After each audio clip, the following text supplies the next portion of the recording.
One of the most common questions we get asked at events is, why is a British SAS patrol carrying US M1 carbines and M1A1 carbines rather than a Lee Enfield or a Sten gun? Well, in this one we'll go through both the M1 and M1A1 carbines, a bit of history about them, why the SAS used them, and what they have to do with the 1911 pistol.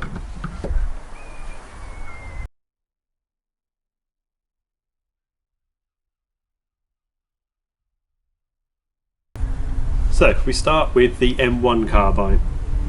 This is a result of investigators looking after World War One and seeing, did any of the people issued with personal defence weapons, which in World War One was a 1911 Colt. These people who were issued them were support staff, clerks, cooks, drivers, anyone who was behind the lines and who doesn't need to fight every day, but if they need to defend themselves, they have a way. And they realised that as war was going on, and even in the First World War, that wasn't particularly effective. So they knew they would need something else. Fast forward to coming up to World War II, is essentially the Americans already knew they wanted a carbine. They'd already adopted the M1 Garand. They wanted something that worked on a similar system, mainly for familiarity. Troops would be able to swap if needed. But they wanted something small. It had to be around £5. This is just over £5. It needed to be semi-automatic and it needed to fire the new 30 carbine round. And essentially, after a quick military trial where they even had to hand make a bolt because one exploded, it passed the trial. The main design was 1941, it was adopted in 42. But the rush for this really was when America saw at the beginning of the Second World War in Europe is German forces overrunning the front lines, and now support staff who would normally be issued with a pistol were having to defend themselves, and a pistol against an army is not going to be effective. A carbine will be. It's a very effective rifle, it's quite a powerful rifle. It would never replace a battle rifle, but it was very effective as a personal defence weapon. So that's where the carbine comes from. Now the most common question we get asked is, why is a British SAS unit using American weapons? Well, for the same reason it was issued. The SAS, their job, sorry to people who like to think that these sort of like commando comics, their job was not to go and get into scraps with everybody they came across. That's just ineffective. Their job was to go and destroy airfields, it was to go and destroy railways later in the war, link up with resistance. You can't just drive around and shoot at anything that moves. You're not going to last very long behind the lines. If you're going 300 miles behind the lines in Africa or 400 miles behind the lines in France, how long do you expect to survive if you shoot up anything that moves? This is what they need. There's no need for them to carry a Lee Enfield. The standard British rifle is the number 4 Lee Enfield. It's bolt action. It's almost at least a quarter longer. It's nearly double the weight. It has a much more powerful round and you can hit targets much more further away, much more accurately, but would you rather be carrying this when you don't really need it every day, or something as light as this and small and easy to carry? And they're also issued the M1A1, which I'll get to next, which is even smaller, as you can fold the stock. So that's why the SAS had it. You'll see all sorts of forces in the British using it. We like to say the SAS stole them, but I've found no evidence of that.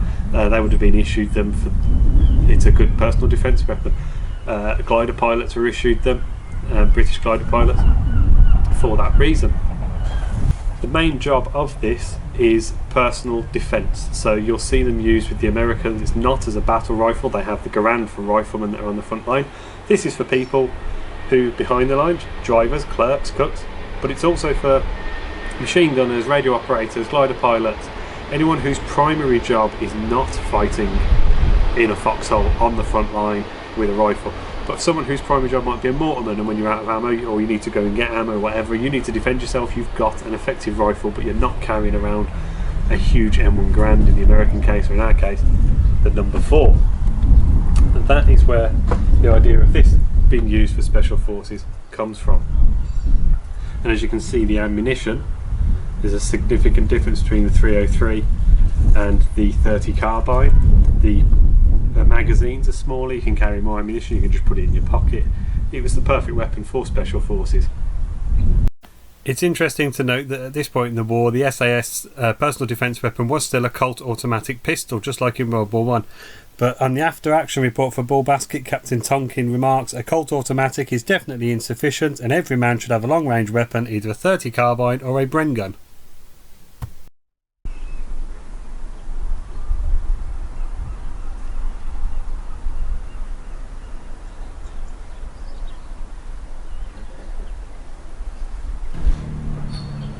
The other variant which you'll see used in original pictures is the M1A1.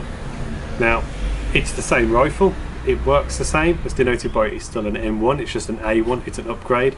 It is still a semi-automatic rotating bolt carbine rifle. The main change for the A1 is the stock. The stock can fold flat for airborne use, so it can be strapped to your leg or across your chest, and you've got more chance of it not snapping the stock, which was quite common with airborne using the wooden stock one that I showed earlier. You'll also see these used by special forces. You see them a lot by Jedburgh teams, but there is at least one picture of the BULBASKET troop using an M1A1, so we know they're on BULBASKET as well. Going through the two particular carbines we have in the group, we have a few others, a couple of Denixes and things, but this one is a model gun company out of Japan. They plug fire caps, so if you ever had a cap gun as a child and fired the little ring shot caps or the roll ones, this is a glorified one of them. You can put a cap in a brass casing and it will fire, eject the round, you'll get smoke coming out the barrel, but it's not like a blank where you'll deafen yourself if you fire it in a building. They strip down just like the real thing. They're a fantastic replica, but they are very expensive. So that's the M1A1 I have. That is the plug fire cap.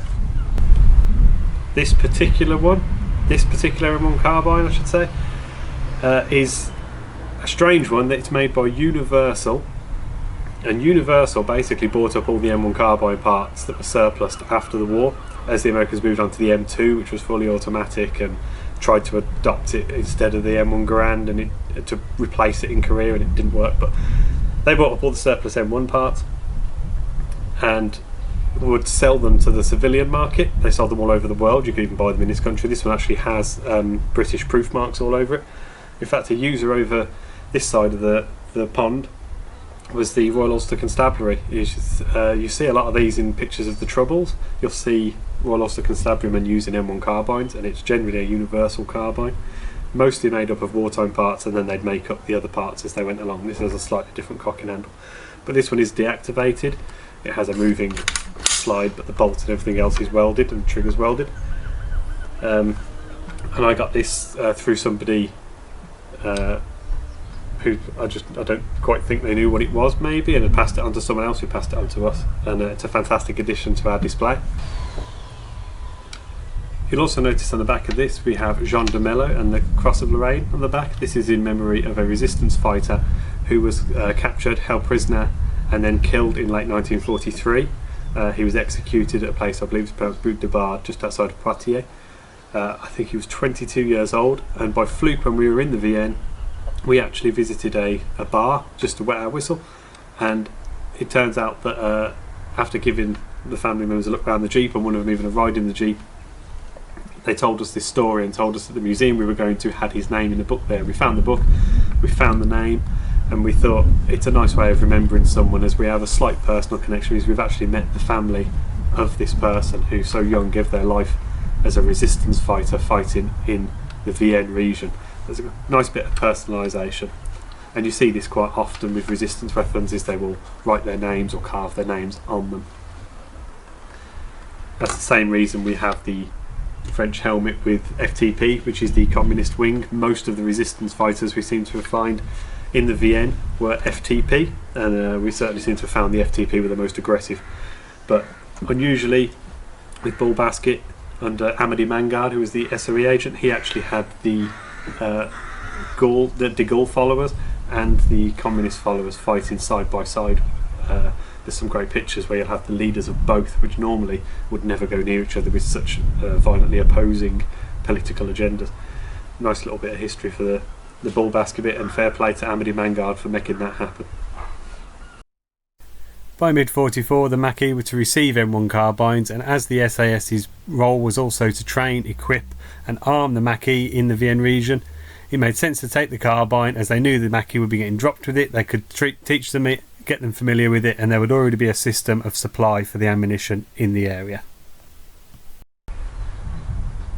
So I think that's essentially a little rundown of the carbines and the two particular ones we have in our collection on the group, and why you'll see them on the display, American weapons on a British display. It's always a talking point, but hopefully that's given you some answers to it. Thanks for watching. Please subscribe and share. I've got another video coming up soon on a really special rifle. It's probably the last kind of rifle you'd ever expect an SAS patrol to be using, and it took us a long time to figure out this particular rifle, so stay tuned for that. Again, thanks for watching, and I'll see you in the next one.